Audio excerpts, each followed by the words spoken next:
Si tu ne viens pas au vaccin, c'est le vaccin qui viendra à toi.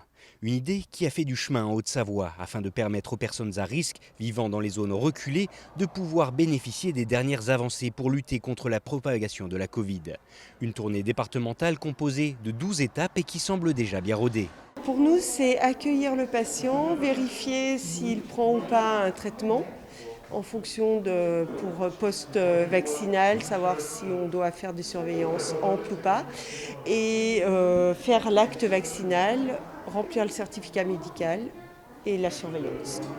Depuis que je vaccine en centre de vaccination, que ce soit, moi j'étais sur le centre de Rumilly jusqu'à présent, et ici, en fait, les gens nous attendaient. Sur les berges du Léman, sur la centaine de personnes contactées, plus des 3/4 ont répondu présents ce mardi matin. Pour la plupart, bénéficiaires de l'allocation personnalisée d'autonomie ou abonnés au service de téléalarme du département. Tous, en tout cas, bien contents de l'organisation de la démarche. J'ai beau être vieille, mais enfin, je peux attraper la maladie quand même. Je suis en traitement. Alors c'est mon médecin qui m'a conseillé de venir faire l'injection. Puis c'est tout, la première. C'est notre santé et on protège les autres aussi. C'est pas parce qu'on a eu le vaccin qu'il ne faut pas faire attention. Il faut quand même se protéger et garder les distances. Et ayez toujours un truc comme ça dans votre sac ou dans votre poche. J'ai eu le Covid, je suis tombée, j'ai été 3 mois à l'hôpital.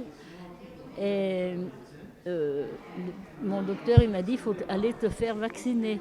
C'est bien d'avoir un vaccin qui va nous faire peut-être du bien, je ne sais pas. Enfin, si ça ne va pas mieux, vous savez, j'ai 80 ans. Oh, je m'en fous.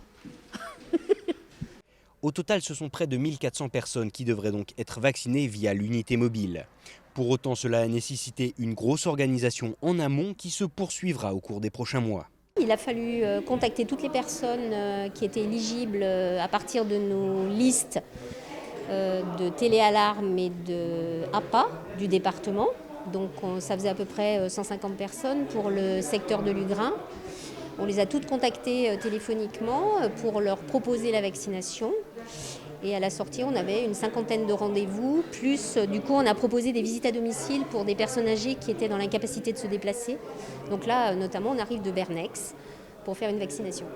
Après Lugrin, l'unité mobile de vaccination se rendra donc dès la semaine prochaine à Saint-Gervais et poursuivra sa campagne sur les routes de Haute-Savoie jusqu'au début du mois de juillet.